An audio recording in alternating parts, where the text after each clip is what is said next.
A palavra Gênesis significa início ou origem. Registra o início do mundo, da história da humanidade, da civilização, da família e também da salvação. Deus é onde Gênesis tem seu início. De repente, vemos-lo criando o mundo em uma majestosa demonstração de poder e propósito, culminando com o homem e a mulher feitos à sua imagem. Mas, não muito tempo depois, o pecado entra no mundo e Satanás é desmascarado. Banhada em inocência, a criação é despedaçada pela queda. A desobediência consciente de Adão e Eva. A comunhão com Deus é quebrada. E o diabo começa a tecer a sua teia destruidora. Em rápida sucessão, vemos Adão e Eva ser expulsos do belo jardim, seu primeiro filho tornar-se um assassino, e o mal gera mal, até que Deus finalmente destrói a todos na terra, exceto uma pequena família chefiada por Noé, a única pessoa devoto a Deus. Ao encontrarmos Abraão nas planícies de Canaã, descobrimos o início do concerto de Deus com as pessoas e a essência do plano da salvação. A salvação seria pela fé. Os descendentes de Abraão seriam o povo de Deus. E o Salvador do mundo viria através desta nação escolhida. As histórias subsequentes de Isaac, Jacó e José são muito mais do que biografias interessantes. Elas enfatizam as promessas de Deus e a prova de sua fidelidade. Gostaria de ter iniciado essa aula com uma pequena sinopse de todo o livro de Gênesis. Agora vamos para o desenvolvimento da revista. Eu fiz muitas anotações aqui. Vamos começar aqui pelo 1.1. E gostaria que todos acompanhassem. Sonhos ou pesadelos? Ponto de interrogação. Eu sublinhei as primeiras frases aqui, que está escrito: ser vendido como escravo é uma experiência terrível. Ser vendido como escravo, tendo nascido livre, é pior ainda. Agora, ser vendido como escravo por seus próprios irmãos de sangue é algo inimaginável. Nós sabemos que Jacó, ele pediu que José fosse ao encontro dos seus irmãos que cuidavam dos seus rebanhos nas proximidades de Siquém. E quando José chegou lá, ele soube que seus irmãos haviam partido para um lugar chamado Dotã. Dotã, ela estava situada em uma das principais rotas comerciais com o Egito. E quando José chegou lá, ali os irmãos invejosos de José venderam-no como escravo a um grupo de comerciantes. Mas é interessante nós notarmos que, no capítulo 37 do livro de Gênesis, versículo 19 e 20, a princípio, o plano dos irmãos de José não era vendê-lo, era matá-lo. É interessante, eu fiz aqui uma anotação, eu botei aqui, 10 homens estavam dispostos a matar o irmão mais jovem, no caso José, por causa de uma túnica e alguns sonhos divulgados. O que eu vou falar aqui pode parecer um pouco duro, mas se alguém achar que é duro, essa palavra foi dita pela boca do próprio Senhor Jesus Cristo. No Evangelho de Mateus, capítulo 10, versículo 36, Jesus ele disse que os inimigos do homem serão os da sua própria família. Ou seja, não pense você que quem vai se levantar contra a tua vida não é aquele que está lá fora, que nem sabe que tu existe, não. É o que está do teu lado. Assim também aconteceu com José. Muitas vezes são os nossos próprios familiares, do mesmo sangue que o nosso, que se levanta contra a tua e contra a minha vida. Uma certa vez, eu pregando aqui, eu disse, uma coisa é uma pessoa se irritar com você, se irritar por um erro que você cometeu. Aí você tem que ter a humildade para reconhecer o erro cometido, ir até a pessoa que você errou e humildemente pedir perdão.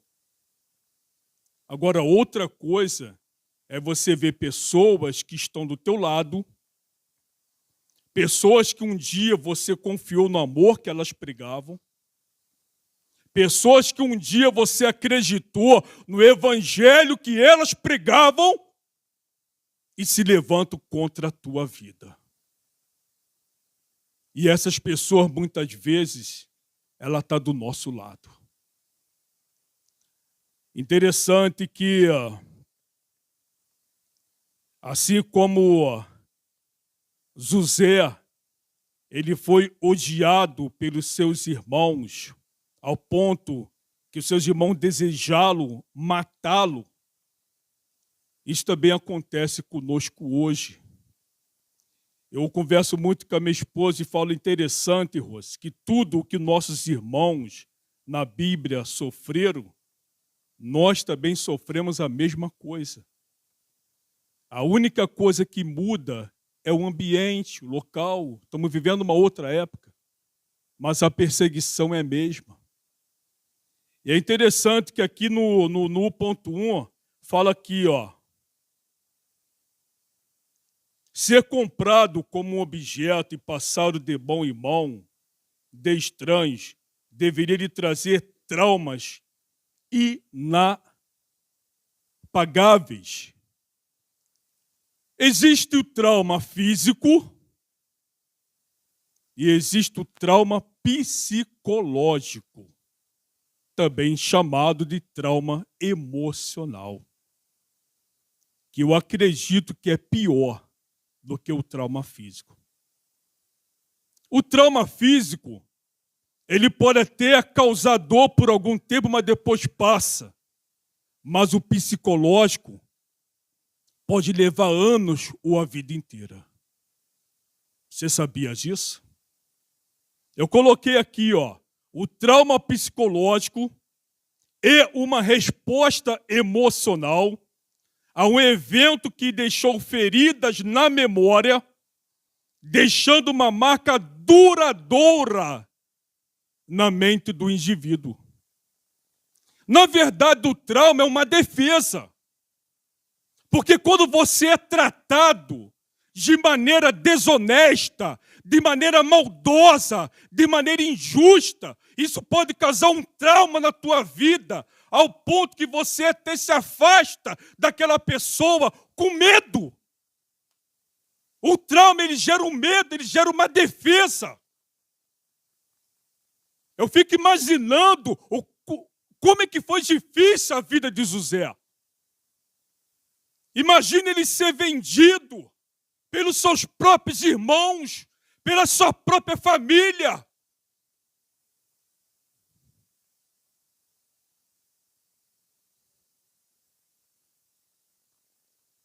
Louvado seja o nome do Senhor. Mas Deus, amados, Ele pode transformar esse trauma, sabe o quê? Em alegria. Deus pode transformar esse trauma em alegria. Sabe por quê? Na primeira carta do apóstolo Paulo aos Coríntios, capítulo 11, eu não me lembro qual o versículo, mas sei que está no capítulo 11, que ele fala assim, ó: é necessário que essas coisas aconteçam, os divergentes, para que se manifestem aqueles que são sinceros. Então, muitas vezes, essas perseguições, quando acontecem, é bom para que você observa aquele que é sincero e aquele que não é sincero. Então, tem um lado positivo nisso. E nós temos que glorificar o nome do Senhor. Porque o Senhor, Ele tem cuidado das nossas vidas. E uma outra coisa, Deus sempre está com a verdade. Deus sempre está com a verdade. Não importa aquele que se levantou contra a tua vida, não importa aqueles que têm te caluniado, não importa aqueles que têm sido injustos contigo, porque Deus, Ele está com a verdade.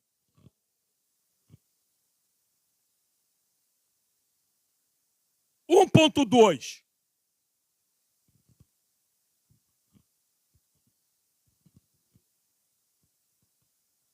A companhia do Deus imutável.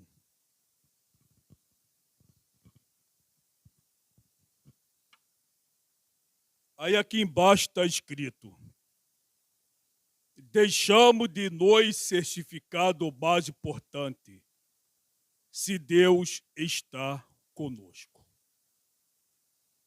Eu coloquei aqui: José foi traído e abandonado pela família. José foi exposto à tentação sexual e punido por fazer a coisa certa. Suportou um longo período de encarceramento e foi esquecido por aqueles a quem ajudou. Mas no capítulo 39 de Gênesis, versículo 2, está escrito: o Senhor estava com José. Então não importa as circunstâncias, não importa as adversidades, o importante é que o Senhor esteja na sua vida. No segundo livro de Reis, presta atenção.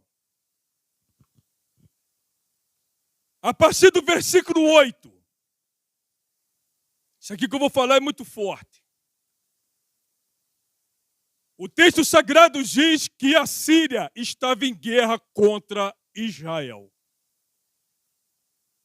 E tudo que o rei da Síria armava contra Israel, Deus revelava ao homem de Deus e este comunicava ao rei de Israel. O texto sagrado diz que, repetidas vezes, Eliseu alertou o rei que tomava as devidas precauções. Chegou ao ponto que o rei da Síria, ele acreditou que um dos seus estava lhe traindo. Praticamente ele pensou, não é possível. Eu monto uma armadilha contra Israel e o rei de Israel, ele escapa da minha armadilha. Eu armo de novo, ele escapa novamente. Eu armo outra, ele escapa novamente. Tem alguém me traindo. Ele faz uma reunião, chama todos os seus conselheiros e pergunta, quem de vós está me traindo? E diz o texto que um dos seus conselheiros lhe respondeu, nenhum de nós, majestade. É Eliseu, o profeta que está em Israel, que revela ao rei de Israel até as palavras que tu falas em teu quarto.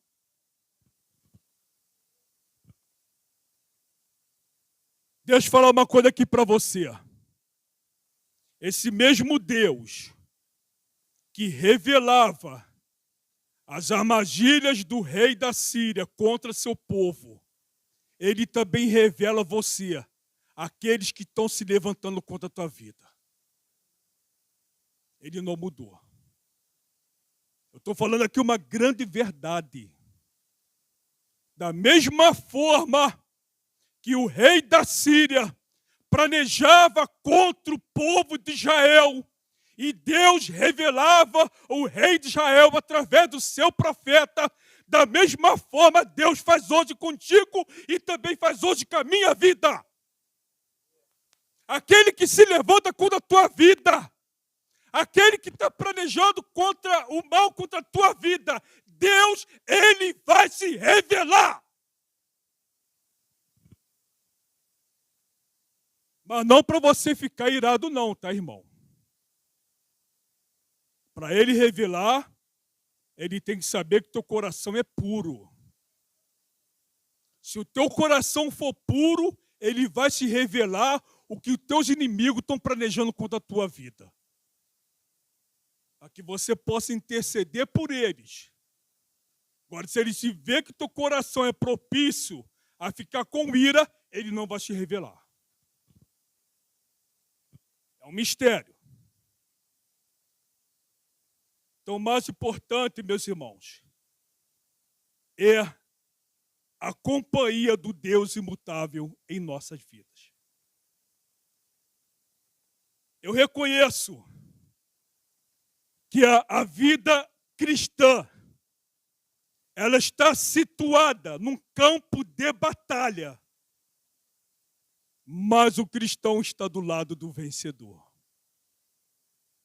E é interessante que, quando o rei da Síria, ele soube que era Eliseu, o profeta, que revelava ao rei de Israel tudo que ele armava contra o povo de Israel, ele mandou uma tropa para lá, carros, cavaleiros, e cercou toda a cidade. E diz o texto que o moço chegou até Eliseu, olha, os inimigos cercaram a cidade. E Eliseu respondeu, não temas, porque mais são os que estão conosco do que os que estão com eles. O importante é Deus estar na tua vida. Louvado e exaltado seja o nome do Senhor.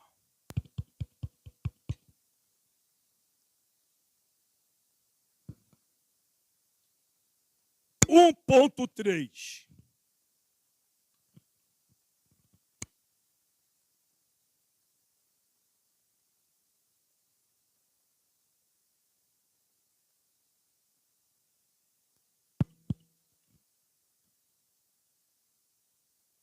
Fonte de prosperidade. Eu coloquei aqui, amados, eu sublinhei aqui algumas frases, bem aqui no finalzinho, que está escrito aqui, precisamos continuar Ah, tá bom. Você quer trocar o microfone. Precisamos continuar acreditando nisso, que Deus usa seus servos para abençoar outras pessoas. Para não ler tudo aqui, eu sublinhei isso aqui, que praticamente é o que está falando aqui todo o contexto. Eu fiquei meditando nisso aqui em casa e eu fiquei pensando, Deus usa seus servos para abençoar outras pessoas. Existem muitas maneiras de nós abençoarmos ou sermos uma bênção para outras pessoas. Exemplo, conjecturamos que uma pessoa esteja com fome. Eu posso comprar um alimento para aquela pessoa e abençoar aquela vida. Uma pessoa pode estar precisando de roupas, de vestimenta, e eu comprar vestes e dar para aquela pessoa e abençoar a vida dela. Só que eu fiquei pensando, qual a melhor maneira nós, como cristãos, abençoar outras pessoas? Está aqui, ó, precisamos continuar acreditando nisso, que Deus usa seus servos para abençoar outras pessoas. Abra aí na segunda carta de Paulo aos Coríntios, no seu capítulo 5, fazendo favor, versículo 18 e 19.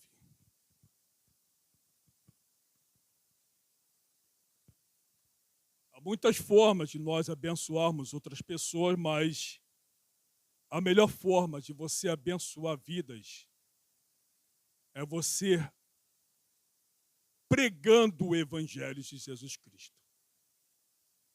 É você conduzir vidas à salvação de Deus em Cristo Jesus. Essa é a melhor forma de você, como servo do Deus Altíssimo, abençoar vidas. Aqui no versículo 18 está escrito: e tudo isso provém de Deus, que nos reconciliou consigo mesmo por Jesus Cristo. Agora preste atenção. E nos deu o ministério da... O que é o ministério da reconciliação? É você pregar o Cristo crucificado e ressurreto. Eu coloquei aqui, ó, a palavra reconciliação no grego é katalagê. Se pronuncia exatamente desta forma. Eu tenho um pouco de conhecimento da língua grega. E no grego, katalagê significa que é um dos aspectos da obra de Cristo como redenção. Ou seja, refere-se à restauração do pecador à comunhão com Deus. Então, a palavra reconciliação, na língua original, no grego, significa a restauração do pecador à comunhão com Deus. E só tem uma forma de você restaurar um pecador à comunhão com Deus, é pregando o Evangelho de Jesus Cristo. Quer abençoar vidas? Pregue o Evangelho. Amém? Todo mundo quietinho. Mas vamos aqui, ó. Mediante a morte expiatória de Cristo, Deus removeu a barreira do pecado e abriu um caminho para a volta do pecador a Deus. A reconciliação entra em vigor mediante ao arrependimento e a fé pessoal em Cristo. Agora presta aqui muita atenção. Aliás, vamos aqui no versículo 19. Isto é, Paulo explicando, Deus estava em Cristo reconciliando consigo o mundo, não lhes imputando os seus pecados, e pôs em nós, a igreja, vocês. A palavra igreja no original é encrecia, que significa congregação.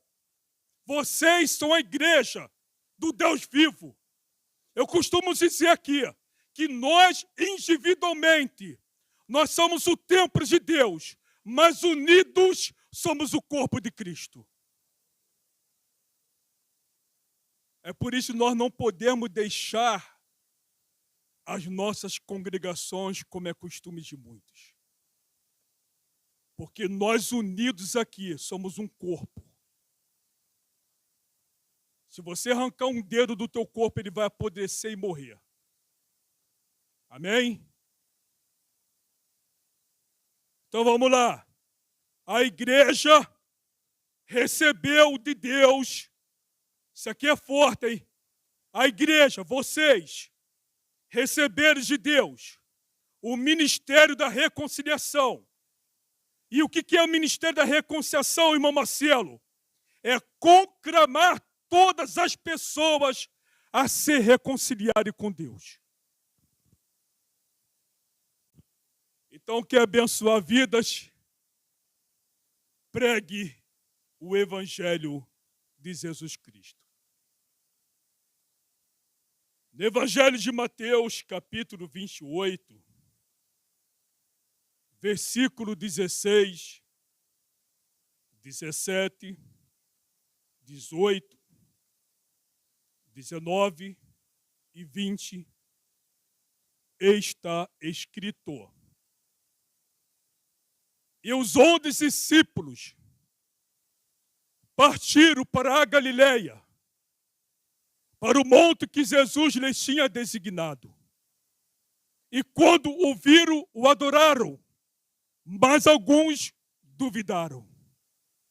E chegando-se Jesus, falou-lhes dizendo: é-me dado todo o poder, no céu e na terra. Portanto, ide, anunciai a todas as nações, batizando-os em nome do Pai, e do Filho, e do Espírito Santo, ensinando-os a guardar todas as coisas que eu vos tenho mandado, e eis que estou convosco todos os dias, até a consumação dos séculos.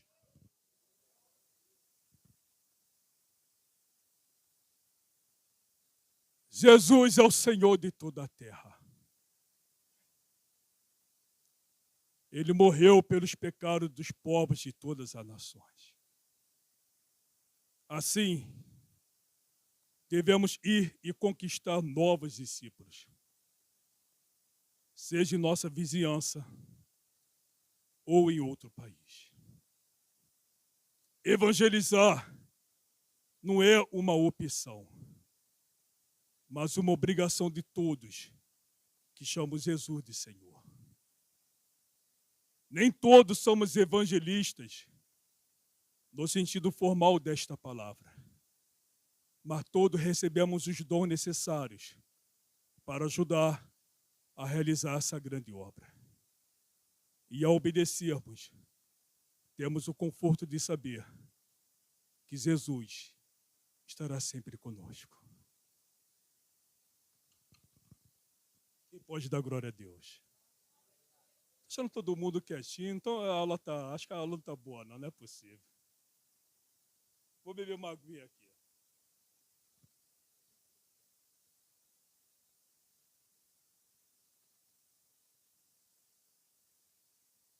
(2.1) Teste de integridade.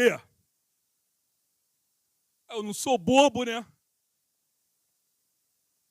Fui lá no dicionário Aurélio, custa nada, e fui buscar o significado de integridade. Aliás, quando você for ler a Bíblia, agora não precisa mais no celular mesmo você pesquisa, né? É de suma importância ter um dicionário, né? Para que você possa compreender melhor as Santas Escrituras. Então, integridade significa a qualidade ou estado de alguém que é íntegro, que possui conduta reta, ética, justa, honesta, retidão. Nós, cristãos, devemos ser íntegros. Amém?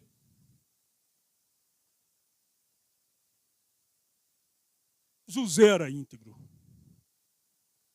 E a sua integridade fez com que ele não pecasse com a mulher de Potifar. É interessante que o texto diz, até marquei aqui, Gênesis 39, versículo 6, na versão NVI, diz que José era um homem atraente e de boa aparência. Ou seja, ele era um homem bonito. E por ele ser muito bonito, a mulher de Potifar ficou assanhada com ele. Né? Não é pecado ser bonito não, entendeu, irmão? Mas isso despertou lá, né, um desejo não muito impróprio, né? Enfim. Mas vamos lá. Aí eu achei interessante aqui que está escrito aqui, ó, José considera o ato de deitar com a mulher de Potifar mais um pecado contra Deus do que um pecado contra Potifar. Olha, o autor foi muito feliz. Não sei nem quem escreveu, nem li. Mas ele foi muito feliz com o que ele anotou aqui. Tanto que eu sublinhei. Né? José ele falou, no caso, para a mulher de Potifar, como eu pecaria contra Deus. Está lá em Gênesis 39, 9.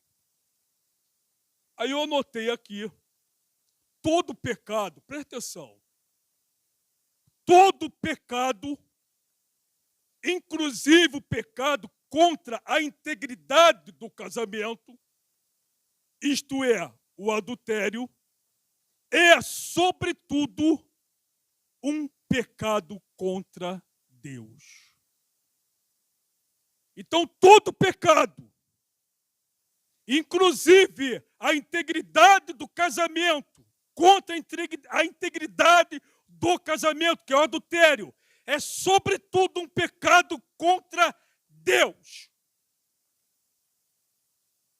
Em Hebreus 13, 4 está escrito: venerado seja entre todos os matrimônios e o leito sem mácula, porém, aos que se dão à prostituição e aos adúlteros, Deus os julgará. Então, todo pecado é primeiramente um pecado contra Deus. Amém? O rei Davi, muito tempo depois desse acontecimento, ele aprendeu essa lição em uma amarga experiência ao longo de um contínuo julgamento divino em sua vida e na de sua família. Abra aí o Salmo 51, versículo 4. Rei Davi deu mole e pagou um alto preço pelo seu pecado. 51, versículo 4. Quem quiser ler aí, para ajudar.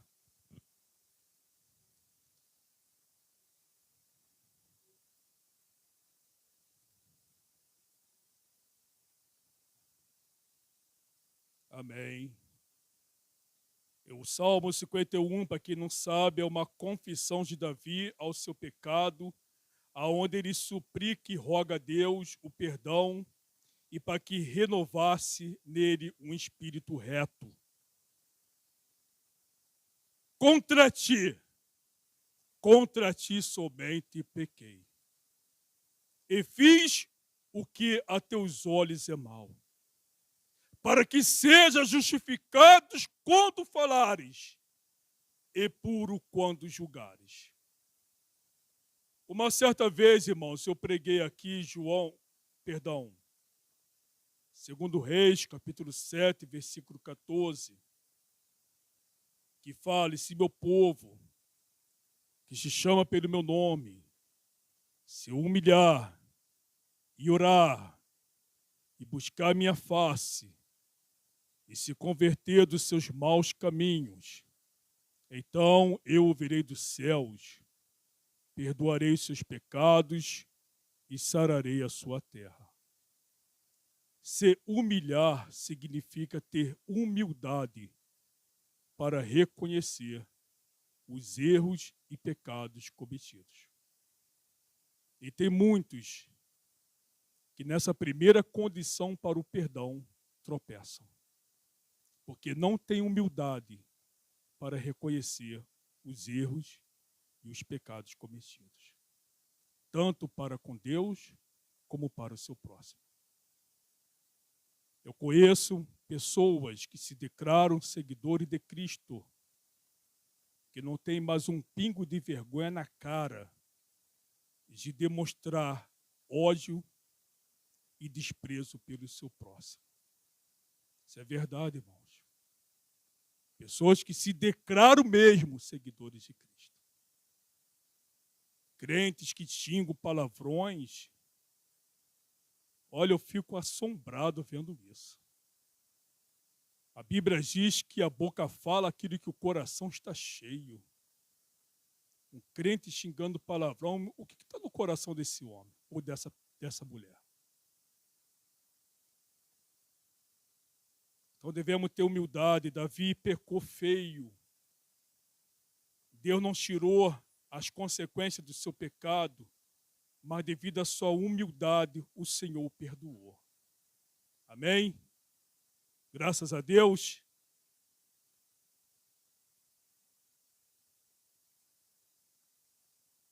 (2.2)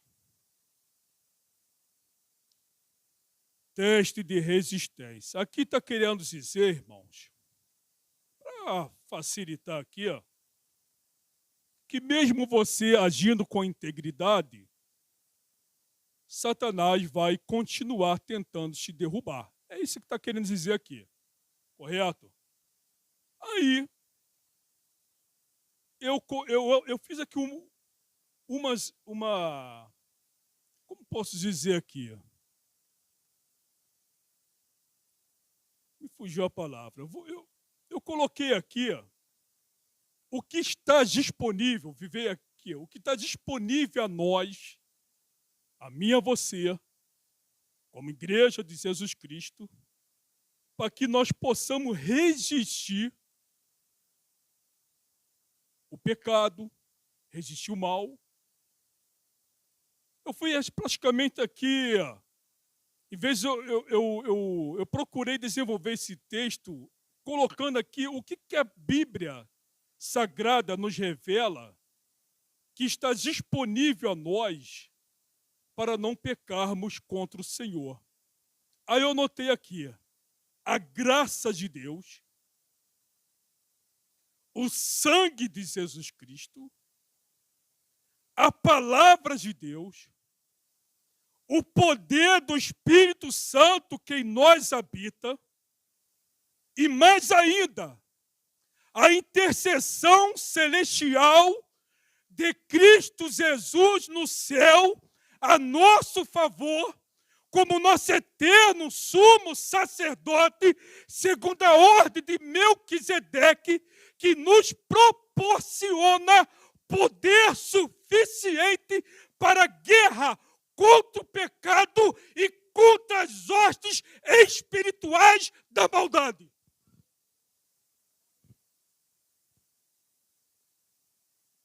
Com tudo isso, se tu pecar, porque tu é ruim mesmo. Eu vou repetir aqui. O que está disponível para você agora. Presta atenção no que eu estou falando aqui. É o que está disponível para você agora. A graça de Deus. O sangue de Jesus Cristo. A palavra de Deus.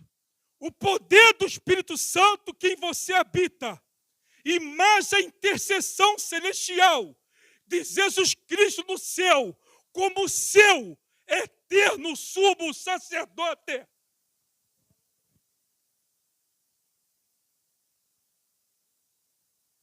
O crente professo não pode justificar seu pecado com a desculpa de que ele simplesmente é humano e, portanto, imperfeito. Porque tudo isso aqui está disponível para você agora, para andar em santidade com Deus.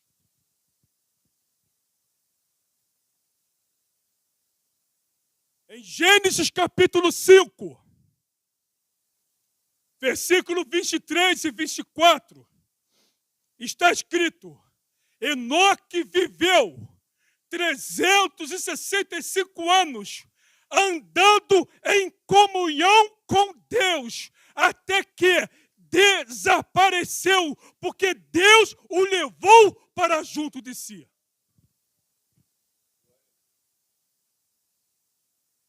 Olha, vou contar aqui para vocês um mistério. Quem gosta de mistério aqui? Enoque tipifica o arrebatamento da igreja.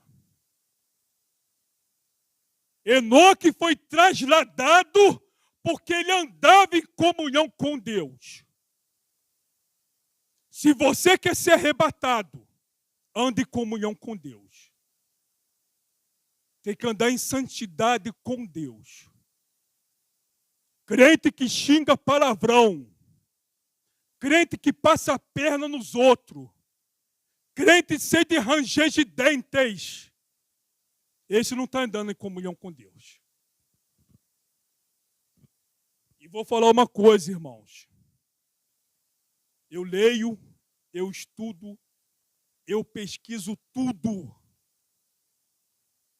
Eu pesquiso sobre a política do Brasil. Eu pesquiso sobre a política do mundo. Eu estou de olho em tudo. Eu estou lendo o livro do Apocalipse, não sei, já perdi o número de vezes. Eu leio e releio. Se me der 20 minutos, com 20 minutos eu provo para você que o mundo está preparado para o advento do anticristo. E o que está impedindo do anticristo ele surgir no cenário mundial é você. Porque é necessário que você seja tirado da terra.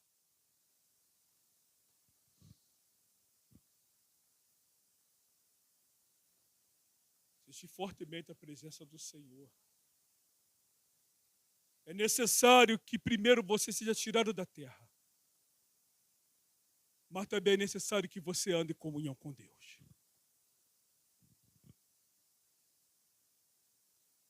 Teste de força 2.3.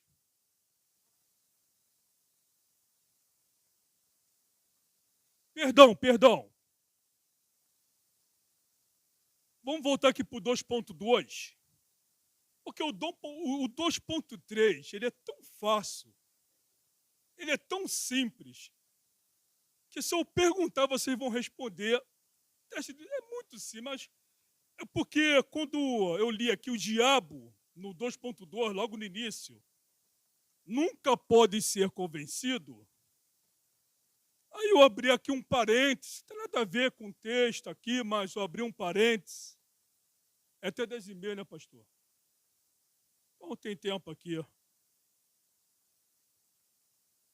A Bíblia diz, lá em Apocalipse capítulo 20, que Satanás será preso por 1000 anos. Quando Jesus reinar aqui na terra por 1000 anos, Satanás será preso. Aí eu coloquei aqui uns pontos interessantes. Por que Satanás ele será solto no final de 1000 anos? No final do milênio, a Bíblia diz, do versículo 7 ao 10 do capítulo 20 do Apocalipse, Satanás ele será solto. Ele vai ficar preso 1000 anos e depois será solto. Primeiro, para provar os que nasceram durante o milênio. Lembremos-nos de que nem Jesus foi isento da tentação. Então, para provar os que nasceram durante o milênio. Segundo, esse aqui é forte. Revelar que o coração humano não é convertido, não permanece, não convertido, permanece inalterado, mesmo sob o reino pessoal do Filho de Deus. Hoje em dia, o homem culpa o diabo por suas maldades, infortúnios, transgressões e quedas. Mas durante o milênio, não haverá o diabo para tentar, mas ver-se-á que os 1000 anos de bênçãos inigualáveis sobre Cristo não transformará o homem. Porque no final do milênio, Satanás será solto. Exige o texto sagrado que ele vai voltar a enganar as nações. E muitos povos vão se levantar contra o próprio Deus. Eu fiquei pensando que, mesmo diante de 1000 anos de bênçãos inigualáveis, imagine Cristo reinando 1000 anos na terra, aonde a longevidade ela vai voltar como dantes. O homem vai viver por muitos anos. A ferocidade dos animais serão tiradas. A natureza será renovada. São bênçãos inigualáveis. Não vai haver corrupção.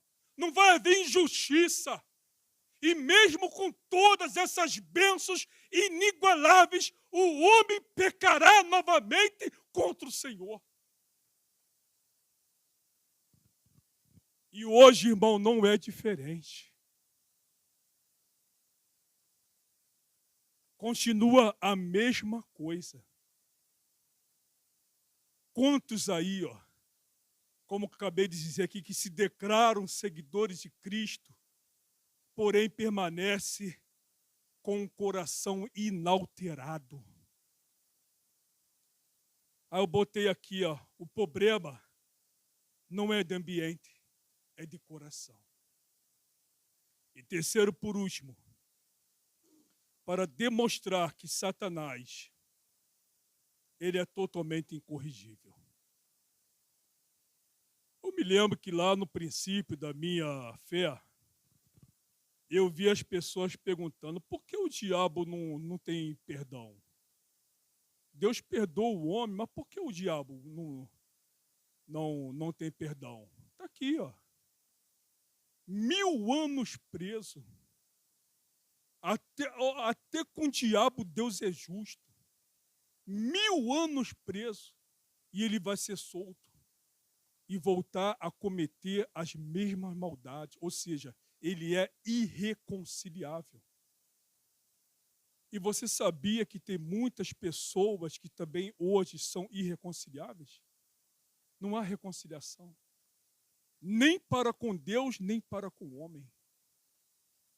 Leia lá, 2 Timóteo capítulo 3, do versículo 1 ao 5. Aí está ali falando uma característica de pessoas que iam surgir no nosso tempo. E um deles é irreconciliável. Está lá. Amém? Então hoje você sabe por que o diabo não tem perdão, porque ele é irreconciliável. Muitas pessoas que cometem crimes aí, matam, roubam, vão preso, passa 10, 15, 20 anos preso, sai da prisão e volta a cometer os mesmos crimes. Por quê? Porque são incorrigíveis, irreconciliáveis. Igualzinho Satanás, interessante, né? E tem uns camaradas que acham bonito andar com aquela tornozeleira assim, acha que para intimidar, né? Mas vamos lá. Teste de força. Aqui fala que José, ele fugiu, né? Quando a mulher de Potifar agarrou ele, ele saiu correndo. Aí está aqui no finalzinho do texto, falou, os sábios devem fazer na tentação. Não, o que o sábio deve fazer na tentação, aí está aqui, ele foge, tem que fugir. Ou seja, algumas vezes, anotei aqui, apenas tentar evitar a tentação não é suficiente. Precisamos fugir. Então, se alguém aqui me perguntar, irmão Marcelo, se a mulher estranha me agarrar, o que eu devo fazer? Sai correndo. Não, é simples. Não é abençoado. Não é, então, por isso que eu falei aqui, o 2.3 é o mais fácil aqui. Então, se a mulher estranha te agarrar, meu irmão, sai correndo. Amém? E vamos aqui agora para o 3.1.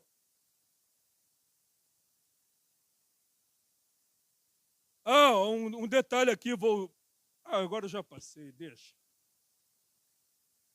Vamos lá, 3.1. Frutos amargos da integridade.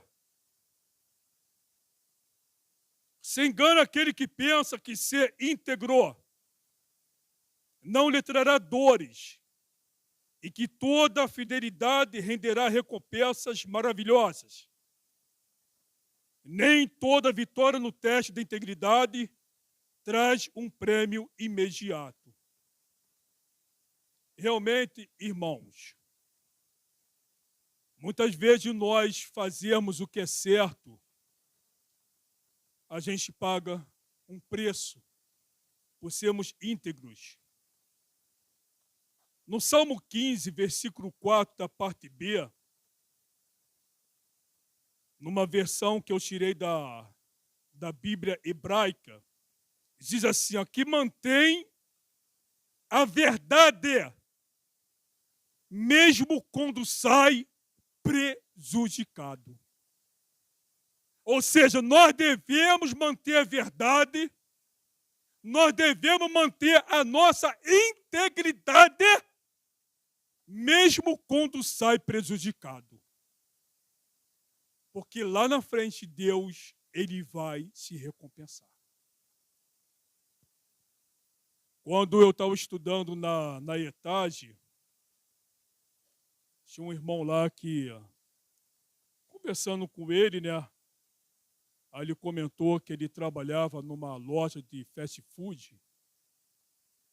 Falou que o dono da empresa era um senhor, muito gente boa. E ele entrou como faxineiro lá na empresa. Entretanto, ele era um bom funcionário e foi subindo de cargo na empresa. E quando ele chegou lá na parte de cima, lá gerente, encarregado, algo assim dessa natureza, os que já estavam lá chegaram para ele e falaram, aqui é o seguinte, é isso, isso, isso, isso. Havia uma corrupção ali, e como ele ia acabar sabendo, os que já estavam lá já anteciparam para ele, e que ele tinha que participar também daquela corrupção. Entretanto, ele negou. E segundo, não me lembro na época, ele falou que ele foi até ameaçado de morte. Mas ele manteve a sua integridade. Infelizmente, ele não morreu não. A empresa faliu. A corrupção era tão grande que a empresa fechou. Mas ele manteve a sua integridade. Então nós devemos manter a verdade, a integridade, mesmo quando nós saímos prejudicados. Amém? 3.2. Vou logo adiantar aqui. Efésios capítulo 6.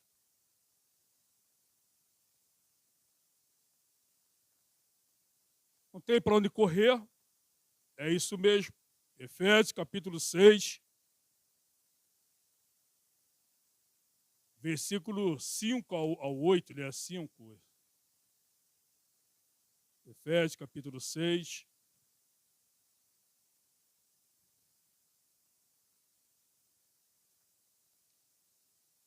Aqui no título da revista, servindo, né? Subtítulo, né? Servindo aos homens como ao Senhor. Aí o versículo 5 está escrito, em Efésios capítulo 6. Vós, servos, obedecei a vosso Senhor segundo a carne, com temor e tremor. Está escrito aí depois. Na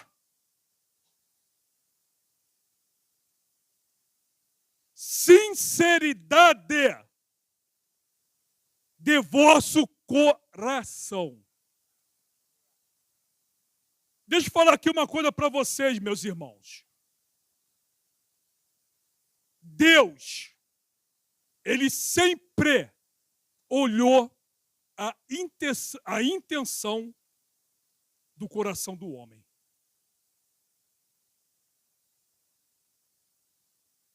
Quando Abel levou ofertas para o Senhor, e Caim também levou ofertas para o Senhor, a Bíblia diz que Deus atentou para a oferta de Abel, mas não de Caim. Por que, irmão Marcelo?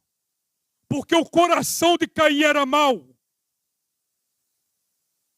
Não sei se é em Judas que fala que Caim pertencia ao maligno e por isso matou o seu irmão. No livro do profeta Isaías, o povo de Israel que estava em pecado contra Deus ia lá fazer todas aquelas cerimônias, aqueles holocaustos, mas Deus, olhando o coração do homem, Ele disse através do profeta: este povo me honra com os lábios, mas o seu coração está distante de mim. Então, se você é empregado, serve ao seu Senhor com temor e tremor, na sinceridade de vosso coração. Não é simplesmente porque senão você pode ser mandado embora.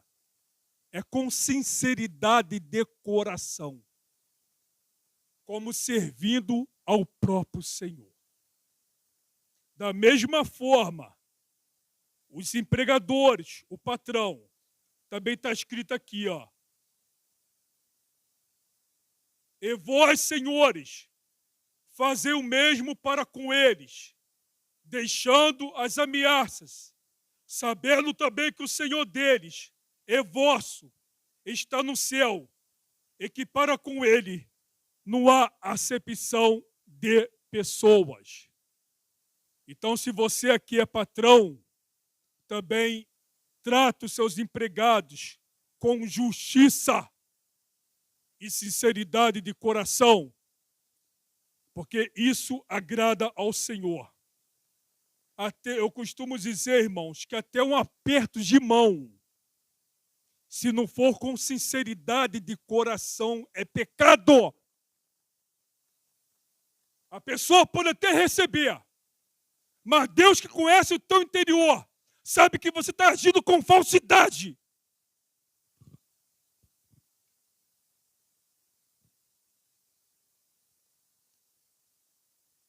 Vocês sabem que lá no Evangelho de Mateus, capítulo 5, em diante, você vai ler ali muitas vezes Jesus falando: Ouviste o que foi dito aos antigos. Eu, porém, vos digo. Amém?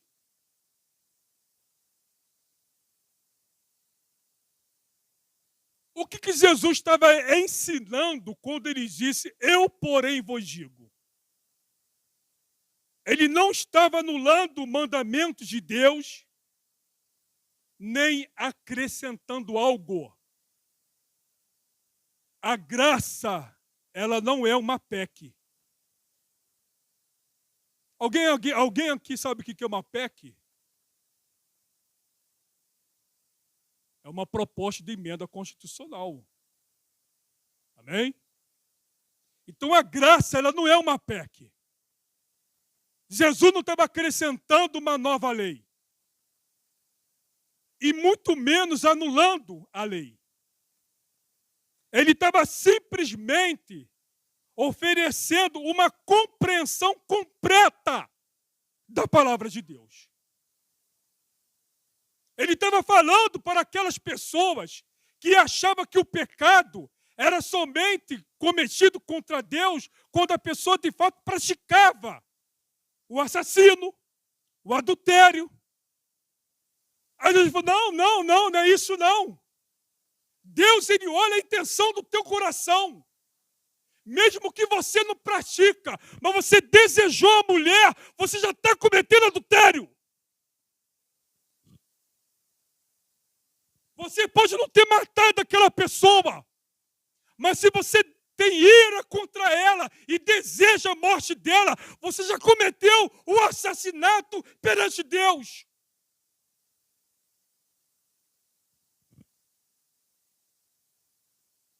Todo mundo quietinho.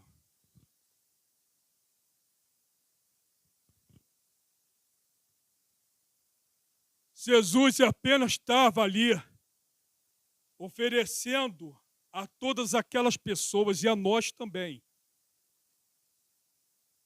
uma compreensão completa da palavra de Deus. Porque Deus sempre olhou a intenção do coração do homem. Um exemplo, se você está magoado com uma pessoa, aquela pessoa está fazendo aniversário, tu tem ira, algum sentimento ruim, e tu vai lá, parabéns para você. Deus está olhando a intenção do teu coração. É melhor você não dar, meu irmão. Ora ao Senhor, peça para que Deus limpa teu coração. Aí quando o coração estiver puro, no outro ano você dá o parabéns.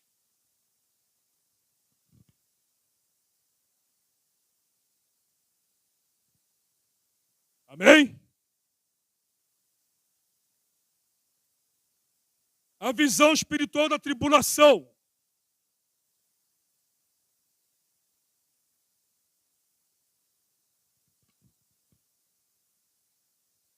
Não sei se eu leio isso aqui. Eu vou ler aqui. As coisas parecem que vão piorando para o José. Ele recebe as revelações de Deus em sonhos. E isso fez ser odiado pelos irmãos a ponto de ser vendido como escravo. Servindo como escravo na casa de Potifar por causa da sua integridade, foi encarcerado como prisioneiro numa masmorra por vários anos.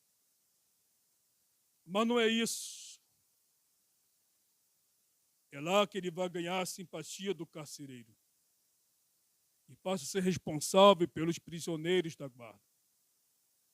Além disso, por estar preso, é que seus dons de interpretar sonhos serão descobertos. Sua interpretação de sonho livrou o copeiro da morte, mas este esqueceu de José. O mal que o alcançou abriu caminho para que ele estivesse diante de Faraó, dando-lhe a interpretação sobre seus sonhos. Os homens sonham, mas Deus nunca dorme. Então está aqui a visão espiritual da tribulação. Eu vou desenvolver esse texto aqui, ó, com 4 versículos da Bíblia, tá? E vou encerrar ali a conclusão. Vai ser simplesmente a palavra. 2 Timóteo, capítulo 3, versículo 12, está escrito: e também todos os que piamente querem viver em Cristo Jesus padecerão perseguições. Atos, capítulo 14, versículo 22. Confirmando o ânimo dos discípulos, exortando-os a permanecer na fé, pois que, por muitas tribulações, nos importa entrar no reino de Deus. Mateus, capítulo 10, versículo 22. E odiado de todos sereis por causa do meu nome, mas aquele que perseverar até o fim será salvo. E para concluir, Salmo 34, verso 19. Muitas são as aflições do justo, mas o Senhor o livra de todas. Amém?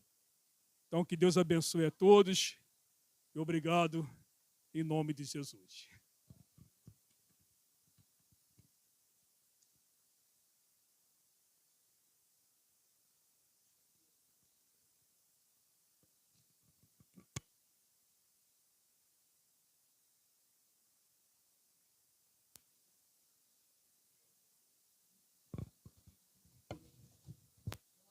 Meus irmãos, a paz do Senhor.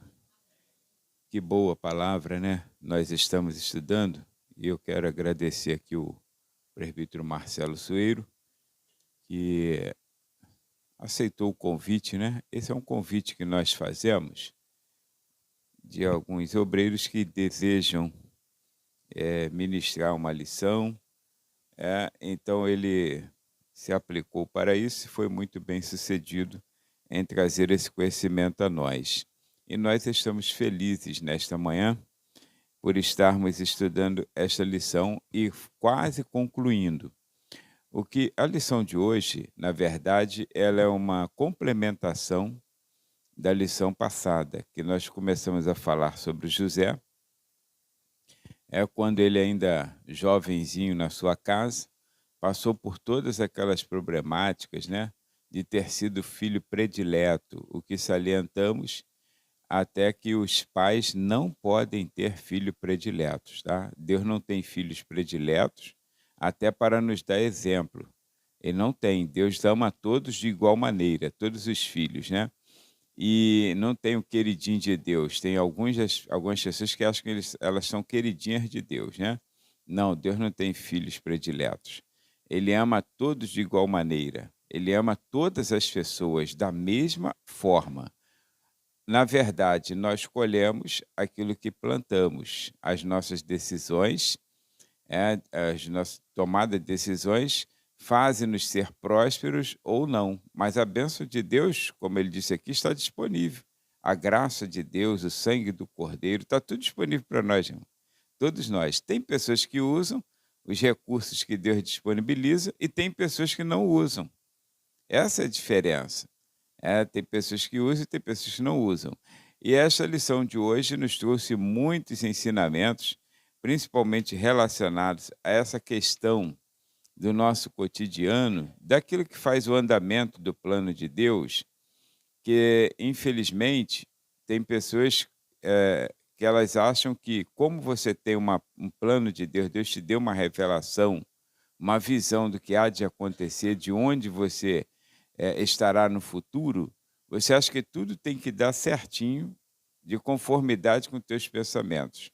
Só que os planos de Deus são mais altos do que os nossos planos.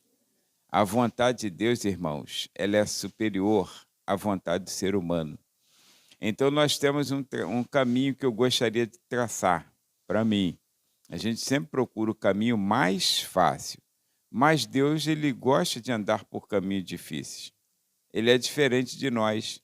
A gente procura o caminho, não vou nesse aqui não, que tem lama. Aquele ali tem uma poça d'água. Aí eu dou a volta. Antigamente, quando eu saía da loja, pais, meus irmãos, né? Quando tinha muita água assim na rua principal, eu subia pelo morro, saía até chegar lá em casa. Agora não pode mais por causa das barricadas. Não tem mais como, tem que passar na poça d'água. Mas eu escolho o meu caminho. Agora, Deus, irmãos, ele tem o caminho dele. E os caminhos do Senhor são melhores do que os nossos caminhos. E você vê a trajetória que José seguiu, que foi aqui presenciado. Já não bastava, será, na nossa visão, o fato de ele ter ido até ser preso? Para a gente, acho que já bastava ali, mas ainda passou por todas aquelas tribulações. Ele disse não ao pecado. E, é claro, não foi algo momentâneo. Nós subentendemos nas Escrituras que a mulher de Potifar, o seu senhor, ela já vinha assediando ele diversas vezes, né? Até o ponto de ele fugir. Ele disse não ao pecado, não ao pecado, fugiu do pecado, não pecou. Teve algum benefício? Não. O homem ainda achou que o cara era um traíra. Ainda colocou ele na prisão esperando o dia da sentença de morte. Qualquer pessoa normal diria assim, tá vendo? Por isso que é ruim andar certinho. Tem vezes que às vezes o cara fala, não vale a pena ser crente não, cara. Tu anda certinho, ó, faz tudo direitinho, só dá ruim pra gente. Aí o cara faz tudo errado ali e dá bom para ele. Irmãos, o problema não é agora, o problema é no fim, é a colheita. É que a gente esquece do fim que José teve. Aí Deus o colocou lá no lugar de honra. Deus o abençoou. Isso nós já vamos tratar na última lição, né? A respeito de Jacó, de como Jacó foi abençoado por causa de José, e Deus cumpriu todas as promessas que haviam feito a Abraão e a Isaac, e também a Jacó. Então, por hoje, foi muito bom termos ouvido o presbítero Marcelo Sueiro. Como ele não leu a conclusão, aí eu acho que ele deixou para eu ler mesmo, né? Ele deixou, ele sempre deixa um negocinho, né? Um finalzinho lá. Então, irmãos, na conclusão, na página 60, da lição de hoje, aí nós temos assim, ó, temos aprendido, aprendemos, né? E vamos conservar esse aprendizado. Temos aprendido que a fé, confiança e integridade dos que pertencem ao Senhor não depende de circunstâncias, ou seja, circunstâncias favoráveis ou desfavoráveis. Nós mantemos a fé, nós mantemos a confiança e nós mantemos a integridade ao Senhor, né? E diz aqui, ó, que cada discípulo de Cristo, que é o nosso caso, esteja sempre lembrando que temos o Espírito Santo nos ajudando em nossas fraquezas. Aí ele cita Romanos 8, 26. E nos guiando, mesmo nos momentos mais críticos em nossa caminhada cristã. O Senhor está conosco, como esteve com José. Amém? Irmãos, antes de ficarmos de pé e orar,